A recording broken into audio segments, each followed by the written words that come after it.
안녕하십니까? 이제는 제법 아침, 저녁으로 날씨가 쌀쌀해지고 있습니다. 24절기 중에 가을에 해당하는 절기가 가을의 시작인 입추, 가을 바람이 불기 시작하는 날인 처서, 이슬이 맺히기 시작하는 날인 백로, 밤의 길이가 낮보다 길어지기 시작하는 날인 추분, 찬 이슬이 맺히기 시작하는 날인 한로, 서리가 내리기 시작하는 날인 상강, 이렇게 6절기가 있습니다. 이번 주일은 한로와 상강 사이에 있으니까 거의 가을의 끝자락에 와 있다라고 보면 됩니다. 가을의 끝자락이 위치한 이번 주일 10월 셋째 주일로 소그룹 모임이 있는 주일입니다. 소그룹 리더들께서는 단톡방에 올려놓은 소그룹 교환들과 이 영상을 참고하셔서 이번 주일에 진행되는 소그룹 모임을 잘 진행시켜 주시기를 부탁드립니다. 이번 주일에 함께 나눌 내용은 매일 성경 본문을 따라서 새롭게 시작되는 예레미야 예가의 말씀입니다. 소그룹 모임에 함께 나눌 말씀은 눈물의 탄식이란 제목으로 예레미야 예가 1장 12절에서 22절까지의 말씀입니다. 모임을 시작하실 때에 찬송가 527장 어서 돌아오오란 찬송가로 함께 찬송하시면서 자리를 정리하시고 마음을 모아주시기를 부탁드립니다. 찬송한 후에는 지난 한 주간의 근황을 서로 가볍게 나누면서 마음을 여는 시간을 가집니다. 순서지를 보시면 마음을 열기 위한 질문 한 가지가 소개되어 있는데요. 질문은 이렇습니다.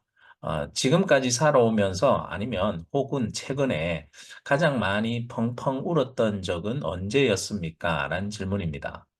어, 생각해보면 태어날 때 울었던 그 울음 말고 살아오면서 가장 많이 펑펑 울었던 기억, 혹시 그러한 기억이 너무 많이 있다면 가장 최근에 펑펑 울었던 기억에 대해서 또 왜 그렇게 울었는지, 그때 울고 나서 어떠했는지 등 그러한 경험을 함께 나누어 보면 좋겠습니다. 돌아가면서 이렇게 자신의 경험에 대한 이야기를 나눈 다음에는요, 이제 본격적으로 오늘의 본문 말씀의 내용으로 들어갑니다. 먼저 오늘 본문의 말씀인 예레미야가 1장 12절에서 22절 말씀을 한 절씩 돌아가면서 읽도록 합니다. 제가 본문의 내용을 한번 읽어보겠습니다. 지나가는 모든 사람들이여 너희에게는 관계가 없는가? 나의 고통과 같은 고통이 있는가 볼지어다. 여호와께서 그의 진노하신 날에 나를 괴롭게 하신 것이로다. 높은 곳에서 나의 골수에 불을 보내어 이기게 하시고 내 발 앞에 그물을 치사 나로 물러가게 하셨으며 종일토록 나를 피곤하게 하여 황폐하게 하셨도다. 내 죄악의 멍에를 그의 손으로 묶고 얽어 내 목에 올리사 내 힘을 피곤하게 하셨으며 내가 감당할 수 없는 자의 손에 주께서 나를 넘기셨도다. 주께서 내 영토 안 나의 모든 용사들을 없는 것 같이 여기시고 성애를 모아 내 청년들을 부수시며 처녀딸 유다를 내 주께서 술틀에 밟으셨도다. 이로 말미암아 내가 우니 내 눈에 눈물이 물같이 흘러내리며 나를 위하여 내 생명을 회복시켜 줄 자가 멀리 떠났음이로다. 원수들이 이김에 내 자녀들이 외롭도다. 시온이 두 손을 폈으나 그를 위로할 자가 없도다. 여호와께서 야곱의 사방에 있는 자들에게 명령하여 야곱의 대적들이 되게 하셨으니 예루살렘은 그들 가운데에 있는 불결한 자가 되었도다. 여호와는 의로우시도다. 그러나 내가 그의 명령을 거역하였도다. 너희 모든 백성들아 내 말을 듣고 내 고통을 볼지어다. 나의 처녀들과 나의 청년들이 사로잡혀 갔도다. 내가 내 사랑하는 자들을 불렀으나 그들은 나를 속였으며 나의 제사장들과 장로들은 그들의 목숨을 회복시킬 그들의 양식을 구하다가 성 가운데에서 기절하였도다. 여호와여 보시옵소서. 내가 환난을 당하여 나의 애를 다 태우고 나의 마음이 상하오니 나의 반역이 심히 크미니이다. 밖에서는 칼이 내 아들을 빼앗아가고 집안에서는 죽음 같은 것이 있나이다. 그들이 내가 탄식하는 것을 들었으나 나를 위로하는 자가 없으며 나의 모든 원수들은 내가 재난당하는 것을 듣고 주께서 이렇게 행하신 것을 기뻐하나이다. 그러나 주께서 그 선포하신 날을 이르게 하셔서 그들이 나와 같이 되게 하소서. 그들의 모든 악을 주 앞에 가지고 오게 하시고 나의 모든 죄악들로 말미암아 내게 행하신 것 같이 그들에게 행하옵소서. 나의 탄식이 많고 나의 마음이 병들었나이다. 아멘. 본문을 이렇게 함께 읽은 후에는 리더가 교재에 나와 있는 내용으로 오늘 본문의 전체적인 중심 내용을 개략적으로 설명해 줍니다. 이번 주일 말씀의 전체적인 중심 내용은 이렇습니다. 아프고 슬픈 일은 모든 사람에게 일어나지만 그것을 받아들이는 자세는 저마다 다 다릅니다. 어떤 이는 그저 절망하고 또 어떤 이는 남을 원망하며 자기의 삶을 한탄합니다. 또 극단적인 낙관론으로 슬픔을 지우고 희망만 말하는 사람도 있습니다. 예레미야 선지자는 바벨론에 의해 폐허가 된 예루살렘을 바라보면서 슬픈 노래를 부릅니다.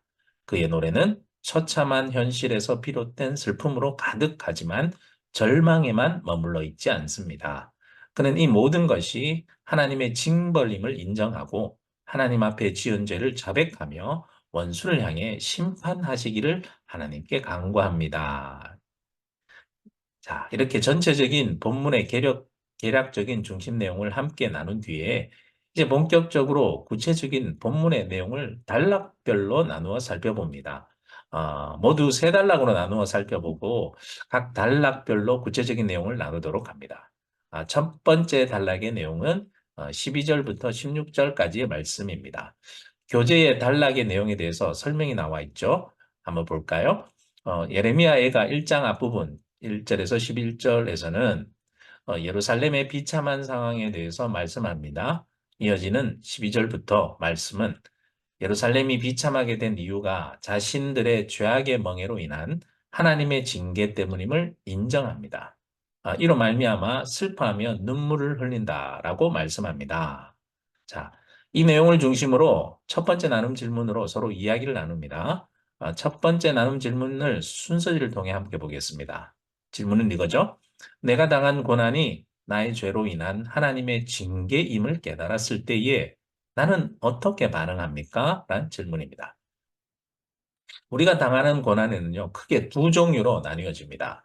내가 잘못해서 당하는 고난과 내 잘못이 없어도 하나님께서 나를 연단하시기 위해 당하게 되는 고난, 이렇게 두 종류입니다.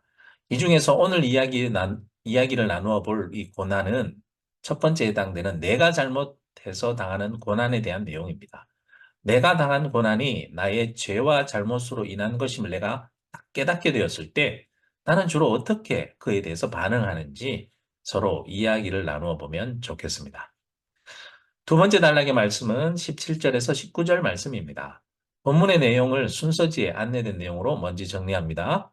예, 시온, 예루살렘이죠. 시온이 도움을 구해도 하나님께서 사방에 있는 자들이 대적자들이 되게 하셔서 그를 위로할 자가 없게 하셨습니다. 이런 극한의 고통과 고독의 시간을 경험하면서도 이 선지자는 여전히 하나님은 의로우시다고 고백합니다.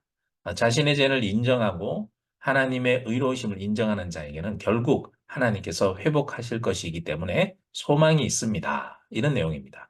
이 내용을 중심으로 두 번째 나눔 질문으로 서로 이야기를 나눕니다. 이 두 번째 나눔 질문을 순서지를 통해 함께 보겠습니다. 질문은 이거죠.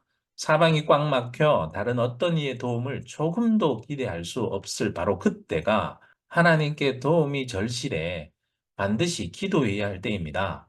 사방이 막혀 깜깜하고 공경에 처해 본 적이 있습니까? 그때 경험한 하나님의 구원을 한번 같이 이야기해 봅시다. 이런 질문입니다. 살다 보면 때론 도저히 벗어날 수 없는 마치 함정에 빠져서 사방이 꽉 막혀 있어서 답답해서 죽을 것 같은 그런 경험을 할 때가 있죠. 그땐 누구에게 도움을 청해도 도움을 받을 길 없고 너무나도 답답하고 막막할 뿐이죠. 그럴 때가 바로 하나님께 기도할 때입니다. 나의 어려움을 다 아시고 도우실 수 있는 분은 하나님밖에 없기 때문입니다. 그렇게 내가 지금까지 살아오다가 그렇게 함정에 빠진 것과 같은 경험을 할 때 그 속에서 하나님의 놀라운 은혜로 그 함정에서 벗어날 수 있게 되었던 경험이 있다면 그 경험을 나누어 보면 좋겠습니다. 마지막 세 번째 단락은 20절에서 22절 말씀의 내용입니다. 어, 자신이 당한 고난으로 인하여 탄식하며 그 고난이 자신의 죄로 인한 것임을 뼈저리게 고백한 선지자는 이제 하나님께 자신들의 원수들의 그 악한 행위들을 의롭게 심판해 주시기를 간구하죠. 선지자의 눈물의 탄식이 하나님의 공의를 구하는 이 기도로 바뀌고 있는 것을 발견할 수 있습니다. 고난은 절망으로 그치지 않고 회개와 기도의 자리로 나아가게 한다는 거죠. 고난이 회개와 기도의 자리로 나아가게 한다면 그 고난은 우리에게 하나님의 은혜로 이끄는 축복이 될 수 있습니다. 축복 중에 가장 귀중한 축복은 뭐죠? 우리가 전능하신 하나님께 기도할 수 있다라는 그런 기도할 수 있는 축복입니다. 이러한 내용을 바탕으로 세 번째 나눔 질문을 가지고 나눔을 진행해 보도록 합니다. 세 번째 질문은 이거죠. 그리스도인이 타인을 심판해 달라고 기도하는 것, 그것은 조심스럽습니다. 하지만 때로는 불의하고 악한 세력을 심판해 주시기를 요청하는 기도가 필요할 때가 있습니다. 지금 우리가 살아가는 이 시대에 하나님의 공의와 정의가 실현되기를 위해 우리가 함께 드려야 하는 기도 제목이 있다면 그것은 무엇이 있을까요? 라는 질문입니다. 우리가 살아가는 이 시대는 불안하고 많은 문제를 가진 시대다라고 이렇게 많이들 이야기합니다. 하지만 정작 그냥 그것에 대해서 불평, 불만하는 말들만 많이 할 뿐입니다. 하지만 그리스도인들은 달라야 하죠. 이 시대를 향한 중보자의 사명을 감당해야 합니다. 이 시대의 많은 문제들, 불안한 일들을 놓고 내가 그냥 불평, 불만만 들을 것이 아니라 그 문제를 놓고 하나님께 기도하는 기도 제목으로 삼아야 할 줄로 믿습니다. 내가 생각하는 우리 시대에 가장 필요한 기도 제목이 무엇인지 서로서로 나누어 보면 좋겠습니다. 자, 이렇게 오늘 모임은 특별히 이 세 번째 나눔 내용으로 나누었던 이 시대를 향한 기도 제목들을 함께 모아놓고 함께 합심하여 중보 기도하는 시간으로 오늘 모임을 마무리하면 참 좋을 것 같습니다. 가을의 마지막 절기인 상강은 서리가 내리기 시작하는 날입니다. 자, 서리가 내리기 시작하는 그날이 가까워지고 있습니다. 우리들 삶 속에 차가운 서리가 내리는 것이 아니라 하나님의 따뜻한 은혜가 우리들 삶 곳곳에 내려지는 은혜가 풍성이 넘치는 그러한 가을의 끝자락이 되길 소망합니다. 10월 한 달도 남은 10월 한 달도 주님의 은혜가 풍성하길 기대하며 11월에 또 건강한 모습으로 다시 뵙도록 하겠습니다. 감사합니다.